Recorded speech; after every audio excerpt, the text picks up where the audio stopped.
गुरु जी दी साजी निवाजी साध संगत जियो। आओ सब तो पहला गज के फतेह बुलाइए जी।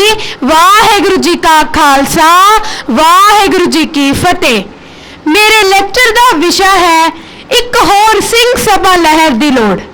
सदिया तो धर्म दे अखौते अलंबरदारा ते विदेशी हमलावरां दी लुੱਟ ਦਾ शिकार हुई लुकाई नूं अनिंद्रे विचों कढ क्रांतिकारी लहर के रूप में लामबंद करन दा कारज जगत दे रहबर गुरु नानक जी ने किया। 10 चानणियां विच सतगुरां वल्लों कालिया कालनामा दे फल स्वरूप सरबत दे भले दी लहर क्रांति दे हुलारे मारन लगी। दशमेश पिता जी दे ज्योति जोत समाउण तो बाद इस लहर नूं कुचलण विच समय दे हुक्मरानां ने कोई कसर ना छड्डी, पर खालसा कौम धन श्री गुरु ग्रंथ साहिब जी की छत्र छाया हेठ एक वड्डी लहर के रूप में लामबंद हो गई। 18वीं सदी का वह कुर्बानियां भरे इतिहास रहंदी दुनिया तक उत्साह का सोमा हो निबड़ा। समय ने करवट खाती, सिख राज का यह सूरज छिपन लगा। अंग्रेज अपनी कूटनीतिक चालां नाल इस लहर नूं कुचलण विच कामयाब हो गए। 1849 तो लै 1873 तक इन्हां सिख सिद्धांतां नाल रच के खिलवाड़ कीती। यह ओ समा सी जद सिख कौम आगूहीन होई निआसरी जापदी सी, पर सच नूं कौन मार सकदा सी? आखिर सिख जज्बातां ने उबाला खादा।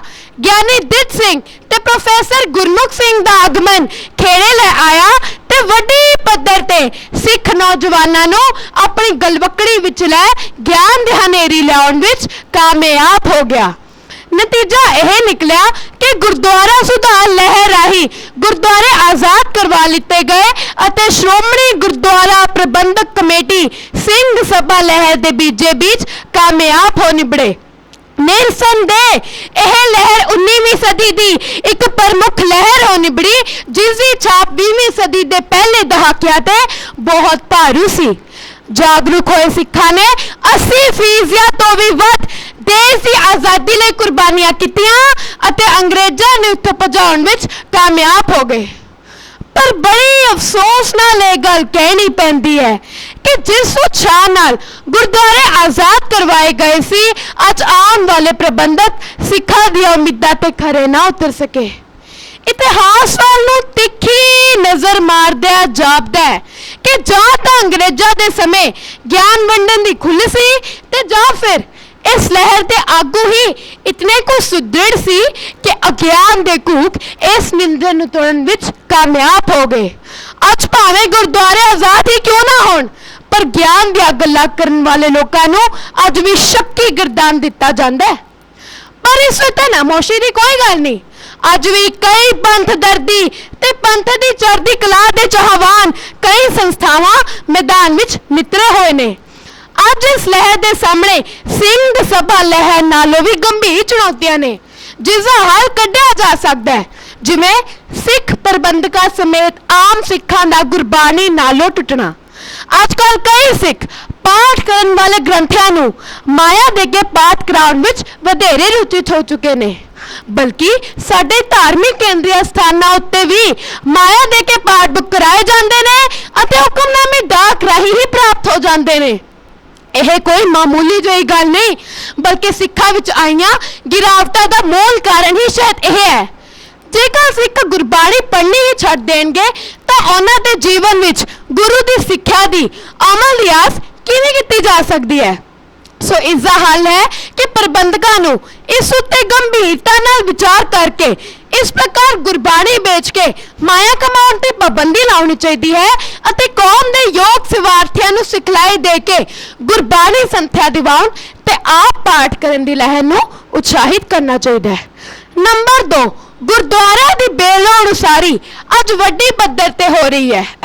पंथ दा वडमुला सरमाया ते ताकत इस कारज विच ज्यादा रुचित हो चुके ने, बल्कि संसार के कई गुरुद्वारियां दी ग्रंथियां दी सेवा तां सियासी जां गुरमत तो बिल्कुल अनजान लोकां नूं दित्ती जा रही है, जिस कारण गुरमत प्रचार दा केंद्र मन्नत प्रचार दा केंद्र बनते जा रहे ने। गुरबाणी दा फरमान है, ज्ञान भी होना गावे गीत, ਭੁੱਖੇ ਮੁੱਲਾ ਕਰੇ ਮਸੀਤ। ਗੁਰੂ ਨਾਨਕ ਪਾਤਸ਼ਾਹ ਨੇ ਵੀ ਪਹਿਲਾਂ ਪ੍ਰਚਾਰ ਕਰਕੇ ਸਿੱਖ ਬਣਾਏ ਅਤੇ ਫਿਰ ਧਰਮਸ਼ਾਲਾ ਸਥਾਪਿਤ ਕੀਤੀ। ਪਰ ਅੱਜ ਪਹਿਲੇ ਬਿਲਡਿੰਗਾਂ ਬਣਾਓ, ਫਿਰ ਗ੍ਰੰਥੀ ਦੀ ਭਾਲ ਲਈ ਇਸ਼ਤਿਹਾਰ ਕੱਢੋ। ਇੱਕ ਗ੍ਰੰਥੀ ਦੀ ਲੋੜ ਹੈ। ਕਦੇ ਸੋਚਿਆ ਕਿ ਗ੍ਰੰਥੀ ਬਣਾਏਗਾ ਕੌਣ? ਗੁਰਦੁਆਰੇ ਦੇ ਸਿਰ ਸੂਰਤ ਤਾਂ ਬਹੁਤ ਸਵਾਲ ਲਏ ਨੇ, ਪਰ ਹੁਣ ਲੋੜ ਹੈ ਕੌਮ ਦਾ ਭਵਿੱਖ ਸਵਾਰਨ ਦੀ, ਜਿਸ ਲਈ ਜ਼ਰੂਰੀ ਹੈ ਕਿ ਸੰਸਾਰ ਦੇ ਸਮੂਹ ਗੁਰਦੁਆਰਿਆਂ ਦੀ ਸੇਵਾ ਕਿਸੇ ਯੋਗ ਜਥੇਬੰਦਕ ਅਧੀਨ ਰਜਿਸਟਰ ਕਰਵਾ ਦਿੱਤੀ ਜਾਵੇ, ਜਿਸ ਉੱਤੇ ਲਾਇਬ੍ਰੇਰੀ, ਕੀਰਤਨ ਸਿਖਲਾਈ, ਬੱਚਿਆਂ ਦੀ ਗੁਰਮਤੀ ਦੀ ਸਿਖਲਾਈ, ਗੁਰਬਾਣੀ ਸੰਥਿਆ, ਡਿਸਪੈਂਸਰੀ ਦਾ ਪ੍ਰਬੰਧ ਹੋਏ। ਗੁਰਦੁਆਰਿਆਂ ਵਿੱਚ ਫਾਸਲਾ ਵੀ ਜ਼ਰੂਰੀ ਹੈ। ਨੰਬਰ 3, ਕੌਮ ਦਾ ਨਿੱਕੇ ਨਿੱਕੇ ਵਿਵਾਦਾਂ ਵਿੱਚ ਘਿਰਨਾ। ਅੱਜ ਕੱਲ ਕੌਮ ਵਿੱਚ ਆਏ ਨਿੱਕੇ ਨਿੱਕੇ ਵਿਵਾਦ ਬੜੇ ਵੱਡੇ ਮਸਲੇ ਬਣਾ ਦਿੱਤੇ ਜਾਂਦੇ ਨੇ ਅਤੇ ਸ਼ਰਾਰਤੀ ਲੋਕ ਇਹਨਾਂ ਮਸਲਿਆਂ ਨੂੰ ਵਧਾ ਚੜਾ ਕੇ ਪੇਸ਼ ਕਰ ਆਮ ਸੰਗਤਾਂ ਲਈ ਦੁਵਿਧਾ ਦਾ ਕਾਰਨ ਬਣ ਜਾਂਦੇ ਨੇ। ਸੋ ਇਸ ਦੇ ਹੱਲ ਲਈ ਧਰਮ ਪ੍ਰਚਾਰ ਕਮੇਟੀ ਨੂੰ ਕੌਮ ਦੇ ਯੋਗ ਸੇਵਾਰਥੀਆਂ ਦੀ ਇੱਕ ਕਮੇਟੀ ਦਾ ਸੰਗਠਨ ਕਰਨਾ ਚਾਹੀਦਾ ਹੈ, ਜੋ ਕਿ ਇਹਨਾਂ ਵਿਵਾਦਿਕ ਮਸਲਿਆਂ ਦਾ ਹੱਲ ਕੱਢ ਸਕੇ। ਨੰਬਰ 4, ਸਿੱਖ ਵਿਦਿਅਕ ਸੰਸਥਾਵਾਂ ਵਿੱਚ ਵਿਦਿਆ ਦਾ ਨਿਗਾਰ। ਅੱਜ ਕੱਲ੍ਹ ਸਿੱਖਾਂ ਕੋਲ ਖਾਲਸਾ ਜਾਂ ਹੋਰ ਵਿਦਿਅਕ ਸੰਸਥਾਵਾਂ ਦੀ ਕੋਈ ਘਾਟ ਨਹੀਂ, ਪਰ ਇਹਨਾਂ ਉੱਤੇ ਸਿੱਖ ਸਿਧਾਂਤਾਂ ਪ੍ਰਤੀ ਜਾਗਰੂਕਤਾ ਪੈਦਾ ਕਰਨ ਦਾ ਉਦੇਸ਼ ਦਾ ਜਿਵੇਂ ਧੂਫ ਦੇ ਕੇ ਸਾਬਿਤ ਦਿੱਤਾ ਗਿਆ ਹੈ। ਵਿਦਿਆ ਦੇ ਮਿਆਰ ਪੱਖੋਂ ਵੀ ਇਹ ਸੰਸਥਾਵਾਂ ਦਿਨ ਪ੍ਰਤੀ ਦਿਨ ਨਿਗਾਰ ਵੱਲ ਨੂੰ ਜਾ ਰਹੀਆਂ ਨੇ, ਬਲਕਿ ਇਹਨਾਂ ਸੰਸਥਾਵਾਂ ਦੇ ਪ੍ਰਬੰਧਕ ਵੀ ਆਪਣੇ ਬੱਚਿਆਂ ਨੂੰ ਈਸਾਈ ਸਕੂਲਾਂ ਵਿੱਚ ਪੜ੍ਹਾਉਣਾ ਮਾਣ ਸਮਝਦੇ ਨੇ। ਸੋ ਇਸ ਦੇ ਹੱਲ ਲਈ ਲੋੜ ਕੇਵਲ ਇੱਕ ਚੰਗੇ ਵਿਦਿਅਕ ਕੌਂਸਲ ਦੇ ਸੰਗਠਨ ਦੀ ਹੈ ਅਤੇ ਇਸ ਕੌਂਸਲ ਨੂੰ ਵਿਦਿਆ ਦੇ ਮਿਆਰ ਨੂੰ ਸਾਂਭਣ ਦੇ ਨਾਲ ਨਾਲ ਸਿੱਖ ਸਿਧਾਂਤਾਂ ਪ੍ਰਤੀ ਜਾਗਰੂਕਤਾ ਪੈਦਾ ਕਰਨ ਦਾ ਉਦੇਸ਼ ਵੀ ਦੇਣਾ ਚਾਹੀਦਾ ਹੈ। ਨੰਬਰ 5, ਦੇਹਧਾਰੀ ਗੁਰੂ ਨਾਮ ਦਾ ਬੋਲਬਾਲਾ। ਅੱਜ ਕੱਲ੍ਹ ਕਈ ਪਿੰਡਾਂ, ਸ਼ਹਿਰਾਂ, ਨਗਰਾਂ ਵਿੱਚ ਲੋਕ ਦੇਹਧਾਰੀ ਗੁਰੂਆਂ ਦਾ ਬਹੁਤ ਪ੍ਰਚਾਰ ਕਰ ਰਹੇ ਨੇ। ਆਏ ਦਿਨ ਨਵਾਂ ਤੋਂ ਨਵਾਂ ਸ਼ਿਕਾਰੀ, ਨਵਾਂ ਤੋਂ ਨਵਾਂ ਜਾਲ ਲੈ ਕੇ ਭੋਲੇ ਸਿੱਖ ਪੰਛਾਂ ਨੂੰ ਫਸਾ ਰਿਹਾ ਹੈ। ਅਸਲ ਵਿੱਚ ਇਹ ਲੋਕ ਧਰਮ ਦੀ ਆੜ ਵਿੱਚ ਲੋਕਾਂ ਨੂੰ ਲੁੱਟ ਕੇ ਖਾਂਦੇ ਨੇ। ਗੁਰੂ ਸਾਹਿਬ ਕਹਿੰਦੇ ਨੇ ਕਿ ਜੋ ਮਨੁੱਖ ਉਦਮੀ ਹੈ, ਮਿਹਨਤੀ ਹੈ, ਆਪਣੀ ਨੇਕ ਕਮਾਈ ਵਿੱਚੋਂ ਲੋੜਵੰਦਾਂ ਦੀ ਸਹਾਇਤਾ ਕਰਦਾ ਹੈ, ਅਸਲੀ ਭਲਾ ਮਨੁੱਖ ਉਹੀ ਹੈ। ਜੋ ਮਨੁੱਖ ਗੁਰੂ ਦਰਸਾਏ ਰਾਹ ਵੱਲ ਚੱਲ ਪਿਆ, ਉਸ ਨੂੰ ਗੁਰਮਤਿ ਅਨੁਸਾਰ ਜ਼ਿੰਦਗੀ ਜੀਣ ਦੀ ਸਮਝ ਆ ਗਈ। ਗੁਰਬਾਣੀ ਦਾ ਫਰਮਾਨ ਹੈ, ਕਾਲ ਖਾਏ ਕਿਛ ਹੱਥਾਂ ਦੇ, ਨਾਨਕ ਰਾਹ ਪਛਾਣੇ ਸੇ। ਪਰ ਇਹ ਦੇਹਧਾਰੀ ਗੁਰੂ ਸੰਗਤਾਂ ਨੂੰ ਗੁਰਬਾਣੀ ਵੱਲ ਨੂੰ ਜੋੜਨ ਦੀ ਬਜਾਏ ਸ਼ਖਸੀ ਪੂਜਾ ਵੱਲ ਨੂੰ ਜੋੜ ਰਹੇ ਨੇ। ਸੋ ਇਸ ਦੇ ਹੱਲ ਲਈ ਧਰਮ ਪ੍ਰਚਾਰ ਕਮੇਟੀ ਨੂੰ ਇੱਕ ਕਮੇਟੀ ਦਾ ਸੰਗਠਨ ਕਰਨਾ ਚਾਹੀਦਾ ਹੈ, ਜੋ ਕਿ ਯੋਗ ਕਥਾਵਾਚਕਾਂ ਦਾ ਸਹਿਯੋਗ ਲੈ ਕੇ ਸੰਗਤਾਂ ਨੂੰ ਗੁਰਬਾਣੀ ਵੱਲ ਨੂੰ ਜੋੜੇ। ਸੋ ਕੌਮ ਵਿੱਚ ਆਈਆਂ ਇਹਨਾਂ ਸਭ ਚੁਣੌਤੀਆਂ ਦੇ ਹੱਲ ਲਈ ਮੁੱਢਲੀ ਲੋੜ ਇੱਕ ਮਜ਼ਬੂਤ ਜਥੇਬੰਦਕ ਢਾਂਚੇ ਦੀ ਹੈ। ਗੁਰਮਤਿ ਰਾਹ ਵੱਲ ਪਰਤਣ ਲਈ ਸਾਨੂੰ ਉਹਨਾਂ ਸਾਰਿਆਂ ਢੰਗਾਂ ਨੂੰ ਅਪਣਾਉਣ ਦੀ ਲੋੜ ਹੈ ਜੋ ਕਿ ਸਿੰਘ ਸਭਾ ਲਹਿਰ ਦੇ ਸੇਵਕਾਂ ਨੇ ਵਰਤੇ ਤੇ ਅਪਣਾਏ ਸੀ, ਬਲਕਿ ਅੱਜ ਨਵੀਆਂ ਉੱਠੀਆਂ ਸਮੱਸਿਆਵਾਂ ਲਈ ਤਾਂ ਉਸ ਤੋਂ ਵੀ ਵੱਧ ਸ਼ਕਤੀ ਦੀ ਲੋੜ ਹੈ। ਬੁੱਧੀ ਬਲ ਅਪਣਾਉਣ ਤੇ ਵਰਤਣ ਦੀ ਵੰਗਾਰ ਸਾਨੂੰ ਪੁਕਾਰ ਰਹੀ ਹੈ। ਇਹ ਹੁਣ ਜ਼ਮਾਨਾ ਵੇਖੇਗਾ ਤੇ ਦੱਸੇਗਾ ਕਿ ਇਸ ਵੰਗਾਰ ਨੂੰ ਸੁਣਨ ਲਈ ਜੋ ਸਭ ਸਾਨੂੰ ਕਰਨਾ ਚਾਹੀਦਾ ਸੀ ਕਿ ਅਸੀਂ ਉਹ ਕੀਤਾ। ਧਰਮ ਪ੍ਰਤੀ ਆਪਣੇ ਫਰਜ਼ ਦੀ ਕੀ ਅਸੀਂ ਕੋਈ ਰੁਚੀ ਰੱਖਦੇ ਹਾਂ, ਜਾਂ ਕਿ ਪੰਥ ਦੇ ਨਾਂ ਤੇ ਸੋਭਾ ਤੋਂ ਲਾਭ ਉਠਾਉਣਾ ਹੀ ਆਪਣਾ ਧਰਮ ਸਮਝਿਆ ਹੋਇਆ ਹੈ।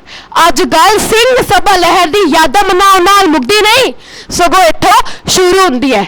ਸੋ ਆਓ ਇਹ ਸਾਰੇ ਔਗੁਣ ਤਿਆਗ ਕੇ ਪੰਥ ਦੀ ਚੜ੍ਹਦੀ ਕਲਾ ਦੇ ਇਸ ਨਿਸ਼ਾਨੇ ਦੀ ਪੂਰਤਾ ਲਈ ਜੁਟ ਜਾਈਏ। ਵਾਹਿਗੁਰੂ ਜੀ ਕਾ ਖਾਲਸਾ, ਵਾਹਿਗੁਰੂ ਜੀ ਕੀ ਫਤਿਹ।